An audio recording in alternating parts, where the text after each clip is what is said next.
This is sad. This is really sad. The disrespect that has been going towards the Miami Heat is truly sad, and it starts with the media. The media has been riding the hell out of the Boston Celtics. They've given Miami no credit. They don't care about Miami, and that's fine. They don't care about us. It's cool. But you guys are analysts. Your job is to be objective and call these games and analyze these games and discuss them as you see them. The media has given little to no credit to Miami at all for what they've done this postseason. I let it slide with the Hawks series, fine. They were a 9th seeded team. You know, they had to play in the play-in tournament. It took a lot to get here, fine. I let it slide with the Sixers. You know, Harden, wash, okay, cool. Embiid injured even though he's always injured. All right, cool. But with the Celtics series, the level of disrespect we've been getting, it's going too far, man. It's going too far. The Celtics fans don't even have to come up with excuses anymore. The media is doing that for them. Bro, what is this talk? All I've been hearing for the last 48 hours is how Boston has won a majority of the quarters. They're talking about the Celtics winning quarters. Miami is up 2-1 in the series, but all the media can talk about is how dominant they've been in the majority of the quarters. I'm sorry, is this boxing? Do you get points for winning quarters? Do you get credit for winning quarters? Is that how you win the game? Or is it about the total points you have at the end of the game? I thought the goal was to win the game by having the most total points, not having the most points in quarters. What are you talking about here?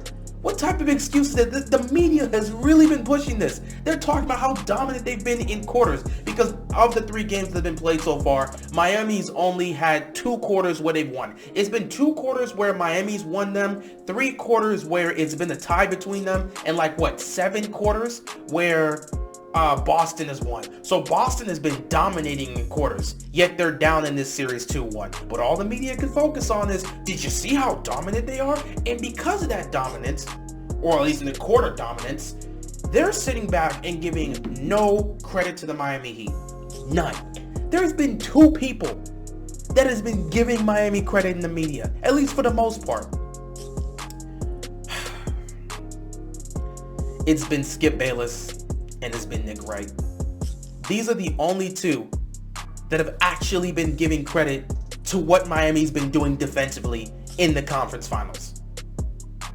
That is maddening to me. When those 2 are the only ones that are giving credit to a team that's been playing well defensively and are actually doing things to frustrate the Celtics, yet the media doesn't care and only 2 guys can point this out, that's a problem.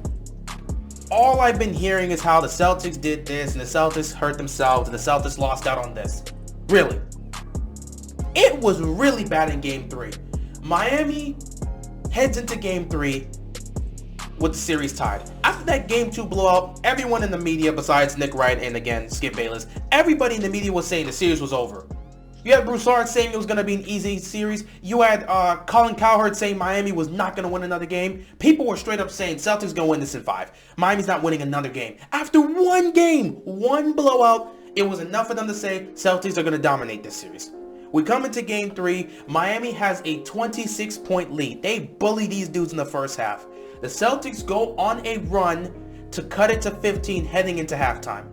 So overall, Miami has played well. They've dominated, but the Celtics are going a little, they went into a run just before halftime. However, it's still a 15-point lead for Miami heading into halftime.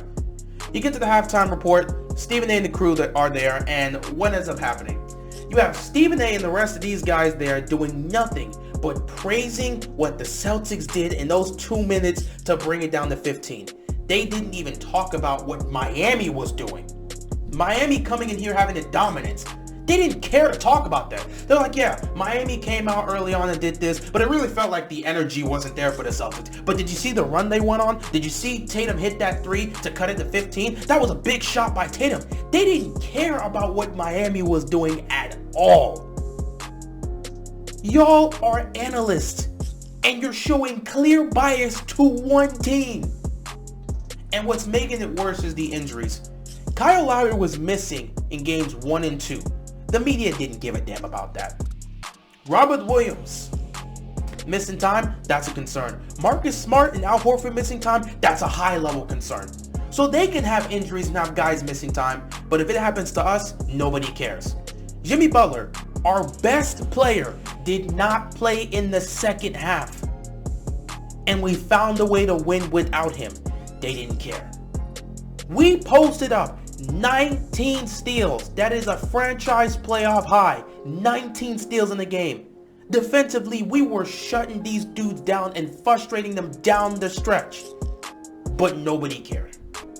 Nobody cared. They just said these guys were being callous with the basketball. And that's really funny for them to say that, because I vividly remember in the first round between the Nets and the Celtics, when KD was bouncing the ball off his foot and he was turning the ball over, all the media could do was sit back and give credit to the Celtics defense for how much they frustrated Kevin Durant.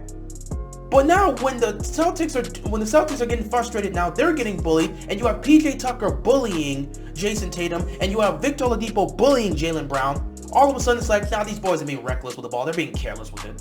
And I'm not saying that some of the turnovers they didn't have weren't careless. They were. Some of the turnovers they had were careless. Just like some of the turnovers the Nets were having against the Celtics, they were careless. But the media didn't care. They granted those turnovers to the Boston Celtics defense. But for us, nah, it's just they were being reckless with the ball. Tatum was being reckless with the ball. Brown was being reckless with the ball. The Celtics were being reckless with the ball. Let's not give credit to the fact that you had 3 players on the Heat side that forced 4 steals. Don't care. That's the disrespect I'm talking about. They are literally out here talking about quarter domination. The Celtics have dominated a majority of these quarters. Therefore, we gotta praise them up as if they've done well, despite the fact that they're down in this series. I don't get it. I really don't get it. The disrespect for Miami has been terrible, and the way the media has been writing the Celtics has been disgusting. They've been open with it. They don't even think Miami has a shot. They don't care about Miami. They hope Miami doesn't make the finals. They've been vividly clear with that statement.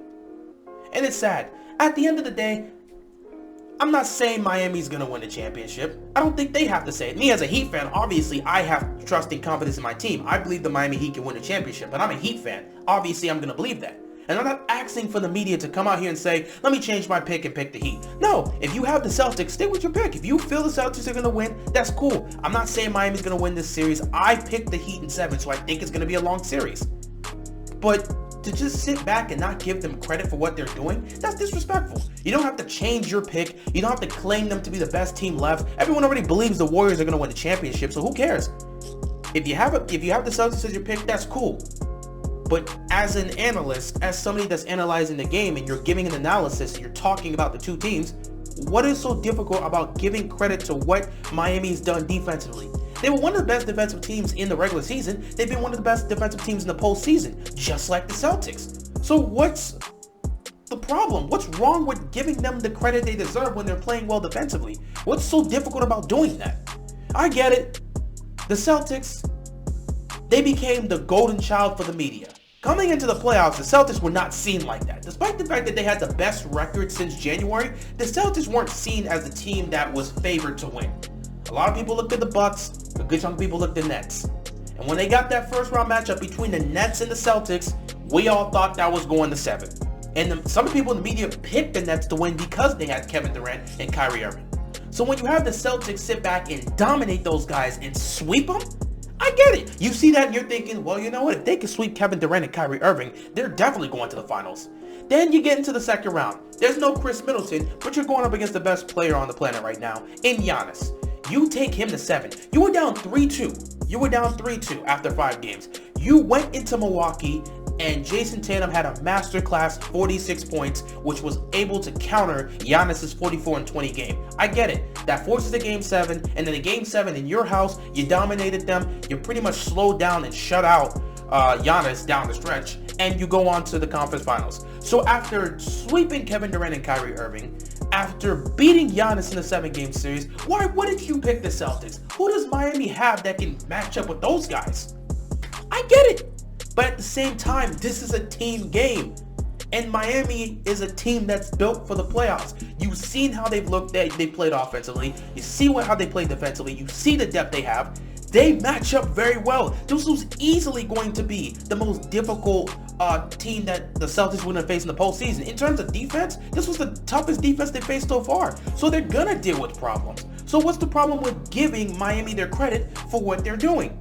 It's not like Miami is a scrub team, but with the way the media's talk about them, they might as well be a scrub team. Nobody cares about them. And it's just disrespectful. You don't have to change your pick. You don't have to claim or crown Miami to be the best team in the East. You don't have to do none of that. But just give credit when they're playing well. It's still a long series.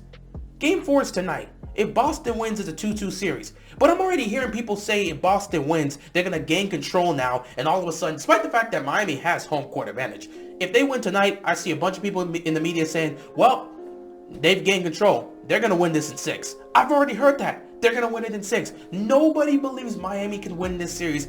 Every game the Celtics win in this series, assuming they win another game, all of a sudden it bolsters the straight up confidence of the media in their mindset in that, yeah, Celtics going to dominate at this point. If the Celtics win game 4 tonight, I can tell you right now, the media is going to come out and say Celtics going to win this in 6. They're going to say it because they don't have any belief. They don't have any level of interest or care in Miami. It's all about Boston. This is the team that swept Kevin Durant and Kyrie Irving. This is the team that took Giannis, the best player on the planet, to 7 games and beat him.